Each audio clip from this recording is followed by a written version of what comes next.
who was Gurdjieff?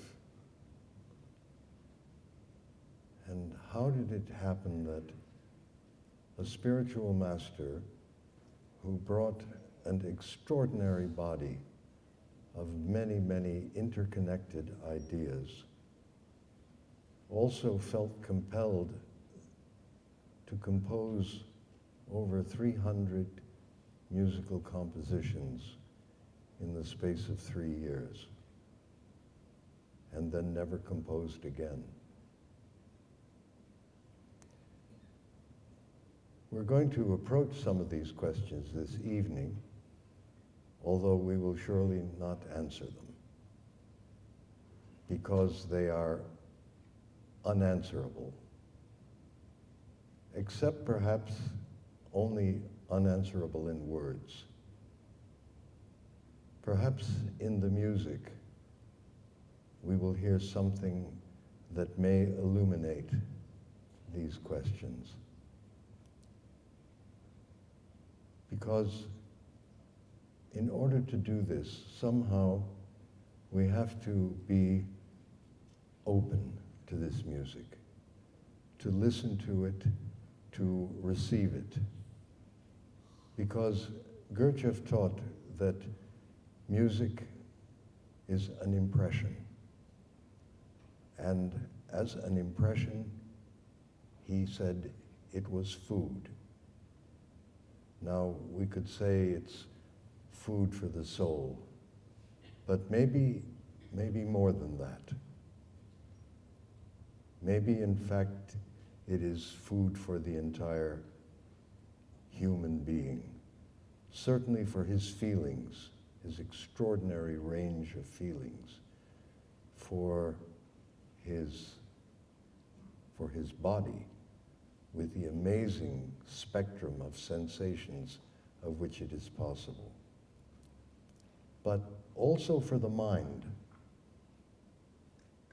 at least a part of the mind, not the part that makes lists or remembers appointments, but another part of the mind that can be perhaps capable of a whole different category of thought. So let's talk about Gurdjieff a little bit.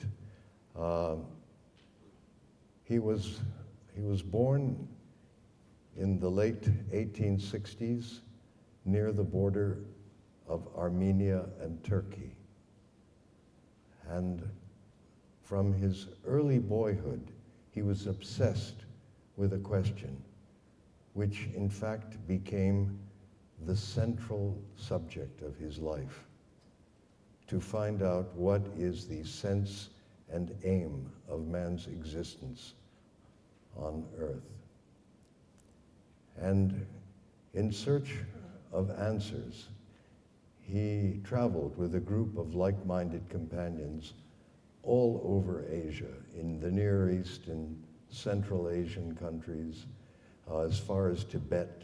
He was in Egypt, he was in the Holy Land, convinced that somewhere could be found certain hidden knowledge about man and the cosmos, about the reason for man's very existence. So we'll talk about this a little more later. But meanwhile, in the course of his travels, he had many, many impressions. From his childhood, he was always very sensitive to music. He was never trained as a musician in any professional way. He played a little guitar, he played the harmonium, but he was in no sense a really trained musician. But he had an extraordinary musical sensitivity. He had an ear which could absorb sounds and remember them. And so, many years later, on his return from his travels, at a certain point, he began to compose music which was a reflection of his many travels in foreign places. He was essentially Armenian. His mother was Armenian, his father was Greek. And so he absorbed especially many of the aspects of musical culture of the many peoples that lived in that area, which was an absolute crossroads of ethnicities. There were Armenians and Turks and Greeks and Persians and Kurds and Jews, all kinds of people who lived there, each with their own musical world, and he heard it all. So we're going to begin the program with a few examples of these, how shall I say, reminiscences of music that he heard in his childhood and on his travels. They are not in any sense reproductions of that music, but rather results of the impressions that he had of this music filtered through his own particular sensibilities and his own emotional framework. So first we have an Armenian melody, very light-hearted and childlike, and then a very lyrical song of the fisherwomen, of the wives of the fishermen, as they wait for the return of their husbands every day, and then a song which he simply called Oriental Song.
Who was Thomas de Hartmann? He was a young composer who at the age of 19 or 20 had already reached considerable celebrity. De Hartmann, quite early in his life, already had a ballet produced at the Imperial Theater in St. Petersburg, with dance by Nijinsky and Pavlova, with the Tsar in attendance. He was a comer. He was brilliantly educated, elegant, and certainly a man with an enormously promising future, a luminary in the Russian musical world. But he was more than a musician.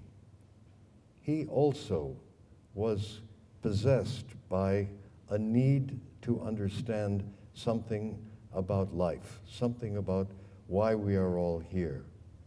And somehow this need brought him into contact with George Gurdjieff, somewhere around 1915. And here was this rather strange man whom he met, quite different from himself, speaking with a strong Caucasian accent, Levantine, very dark skin, big mustache, strange man. And yet, the young, elegant, aristocratic de Hartmann was completely drawn to this man, to Gurdjieff, and felt that he might be able to serve as a real guide to him in his need to discover the mysteries of life. So he and his young wife, who was a prominent opera singer by that time, in an extraordinary way, for the moment, completely abandoned their careers and decided to follow Gurdjieff. And they followed him into the Caucasus, into Tiflis. They were escaping from the Bolsheviks. It was in the middle of the Bolshevik Revolution. And he followed them.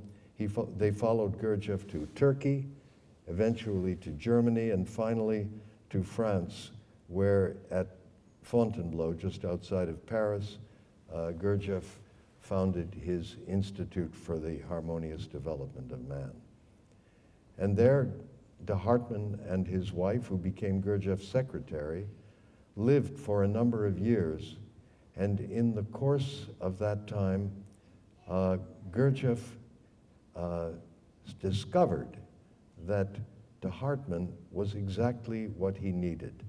Gurdjieff himself was full of musical ideas, but had no real capacity for organizing those ideas, for getting them down on paper. And so he began to collaborate with de Hartmann, and de Hartmann served as his perfect amanuensis. That is to say, Gurdjieff would simply dictate melodies, and de Hartmann would write them down and harmonize them and put them into form, to the point where, even though the inspiration came from Gurdjieff, the music could never have existed without the absolute contribution of de Hartmann's expertise. So they became almost like one man, composing this music almost together. So we're going to hear now a few more of these folkloristic pieces, a little Greek round dance, just like a child's game almost, a Kurd shepherd melody. He seemed to love the music of the Kurds, you know, who lived in the northern part of Mesopotamia, very near to where he was. And this Kurd shepherd melody evokes nothing so much as a Kurd shepherd sitting on a hillside playing his flute to pass the time of day. And then another Kurd piece, but of quite a different nature. He calls it Atarnach. Now, if you look up Atarnach, it turns out that he was a Kurdish philosopher. But this piece is nothing like that. It's not philosophical at all. It evokes much more a Kurdish horseman riding over the plains, singing his heart out as he goes.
We come to a different side of Gurdjieff's music, to a series of pieces which are not anywhere near as folkloric.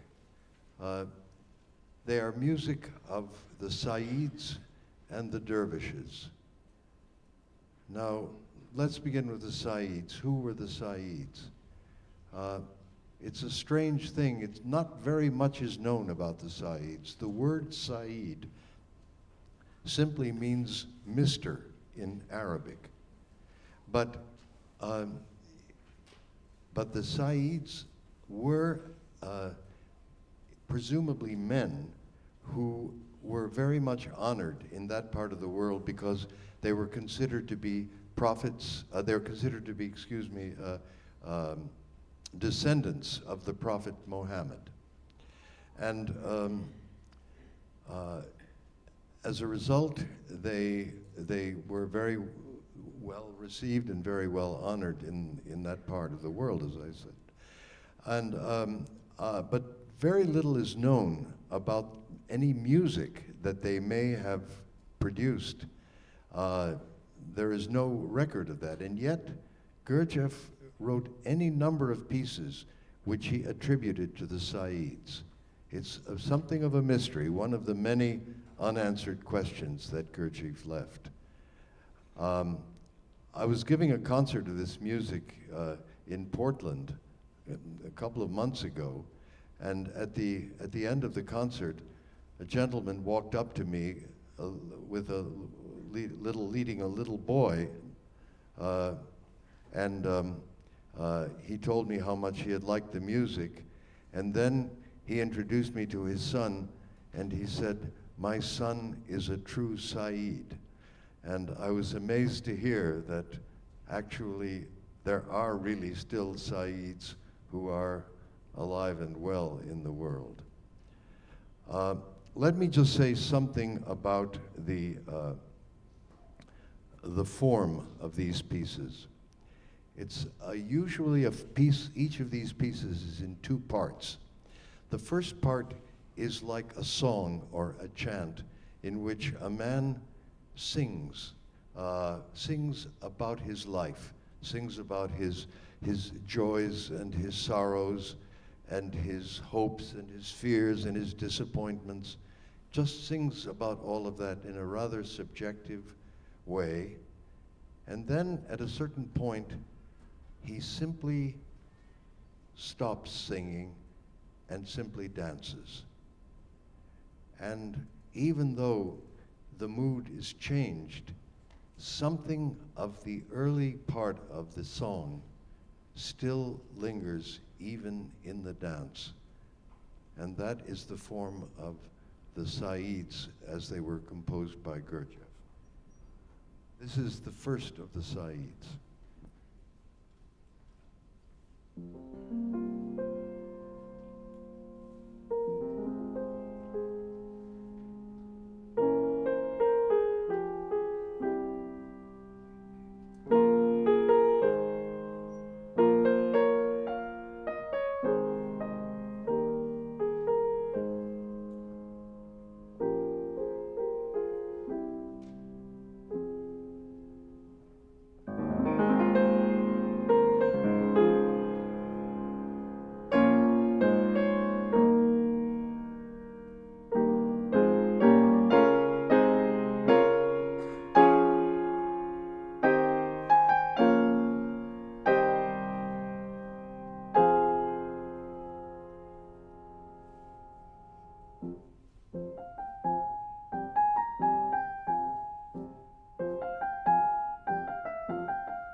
Gurdjieff also wrote many pieces based on dervish music. Now, who were the dervishes? They were men who were treading the mystic Muslim Sufi path. They were ascetics. They lived lives of extreme poverty and austerity. And they had certain religious practices, certain exercises, physical exercises that they performed with the aim of arriving at a kind of religious ecstasy, and through that to self-knowledge. The most well-known of the dervish sects were the famous whirling dervishes, the Mevlevi dervishes, but there were many others, and their exercises were very often quite powerful and rhythmic. The word dervish is actually a Persian word in which, in that language, it is pronounced darvish. The word dar means a door, and darvish is someone who opens the door.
is a form in, in Eastern music which is really unknown in the West.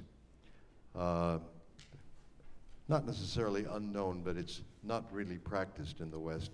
And for this reason, in Eastern music, there are only two elements. There is melody and there is rhythm. There is no harmony. In other words, there are no chords. There are never more than one voice going on at the same time. And so one of the forms of Eastern music, which is found all over Asia, is a form in which there is a drone. A drone is simply a continuing note which goes on underneath the whole piece and never changes. And above the drone is a free flowing melody, sometimes played by a flute, sometimes by a voice, sung by a voice, and which is completely unmeasured and just simply goes its own way freely. But the function of the drone is that it serves as a kind of an anchor. It stays underneath, and it represents in the East a kind of awareness of the self, that even though one is moving through life, there is always a kind of inner awareness of the self, which was part of the essential teaching of all the Eastern religions. So some of the dervishes and some of the Sayyids used this form in their music. I'm going to play another Sayyid. It's really one of the most beautiful ones, and it represents exactly that.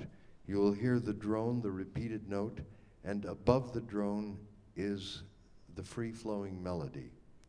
There's only this difference, and this is the beginning of what we can begin to understand about Gurdjieff's approach to music. He used many elements from the East, from all the parts of the world that he knew, especially from Central Asia and the Near East. But he combined them with elements of Western music. In other words, he used harmony, he used chords, and the result is an extraordinary amalgam of East and West, in which it really resembles both, and yet in some ways not either one. It begins to create a kind of world of its own. And in many ways, this mirrors the teaching of Gurdjieff himself, who brought so much wisdom from the East, but he said the wisdom of the East has to be blended with the science of the West in order to produce real understanding. So this is the Sayyid number 10 in G minor.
Julia Ostrovska was Gurdjieff's wife. She was an extraordinary woman, a woman of great beauty, both outer and inner. And he was extraordinarily devoted to her. She died too young, and he grieved very deeply on her loss. This is a little piece which he wrote. It's actually included in the collection of Said's, but it is dedicated to his wife.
Part of Gurdjieff's teaching, a very important part,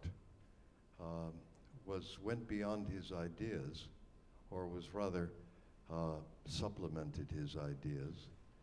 They were an entire series of sacred dances which he created. They were sometimes called sacred dances, sometimes they were called sacred gymnastics.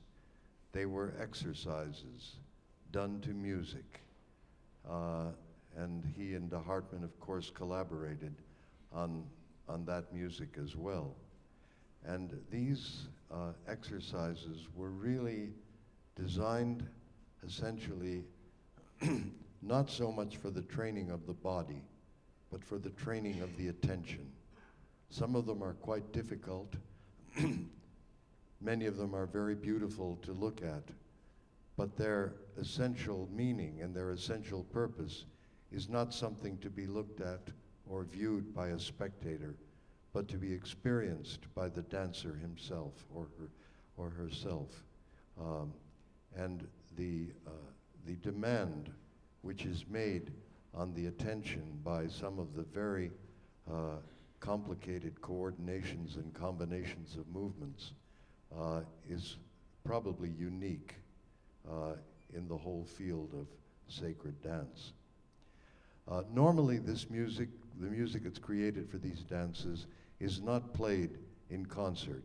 It's normally simply played in the class where the movement is being practiced, or occasionally at public performances of the movements. But occasionally some of the pieces which are so winning and so charming that they are played separately. So I'm going to play two of them now. One of them is a woman's dance called the Sacred Goose, and the other one, the one that's simply called Dance, is a very rapid and demanding movement, very fast and very light and very difficult.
last two pieces before we stop for a while one of them is called Bayati. Bayati is actually a mode. That means a musical scale which is found in Turkish music. And the reason the piece is called Bayati is because it's written in that scale, quite simply. And the last piece is a very exciting dance from the Caucasus. That was Gurdjieff's part of the world. He was very near to the Caucasian mountains, and the Caucasian music had a definite influence on everything we're hearing tonight.